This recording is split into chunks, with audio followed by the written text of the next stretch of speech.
ninka cali sabiix ka yimaado Jabuuti agteeda iyo ka Siyoolo ka yimaado iyo ka Hawaas ka yimaado qofka Soomaaliga ay xamarweyne ku dhashay la xuquuqaha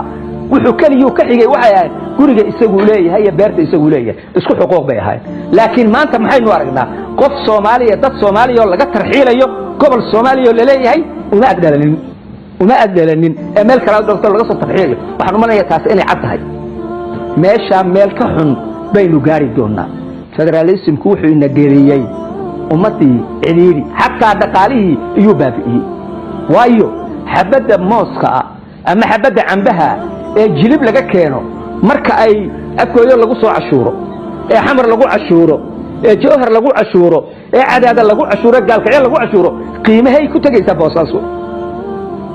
alaabta boosaaso laga keeno ilaa qorak ka soo dawlad sheegatay waa inay cashuur reed garaysaa waa inay cashuurtaa waa dhaqaalaha iyo ummadii Soomaalida halkaas la galiyay meel kasta waxa laga dhisay dawlad iyo baarlamaan iyo wasiiro kharashka ku baxaya dawlad goboleed kasto ay maamulkeega iyo madaxdeeda iyo baarlamaankeega lagu bixinayo intaas oo iskuul Soomaalida biyo la'aan baa laysay ceelal bay u qodi lahaayeen wax alla waxay qabanayaan ma jirto wax allaale wax maanta ay u hayaan baarlamaanka dawlad goboleedku wax allaale wuxuu hayaa ma jirto meesha markii ugu horeysay magac federaal iyo soo galaa waxay ahayd waagii gumaysiga wadanka haystay gobolada Soomaaliya kamida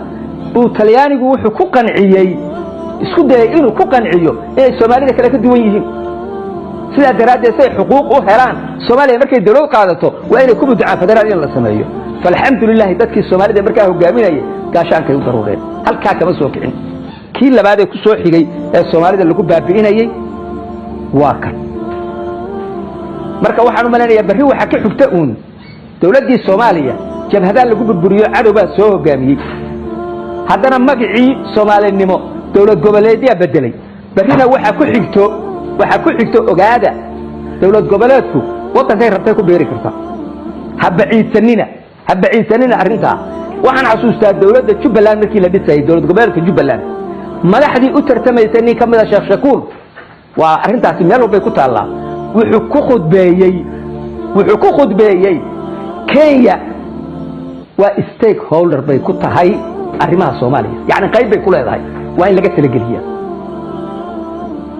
in laga talageliyaa Faarax Macallin oo ahaa afayeenka baarlamaanka Kenya ku xigeenkiisu ninka darajada jooga siyaasad dawladeed waxay ku hadli karo muxuu yiri maanta intii ka dambayso afmadow iyo badhaadhiye Kismaayo Muqdisho laga xukumi maayo haddana dawladda Kenya raalli ka ahayn halka kuma hadleen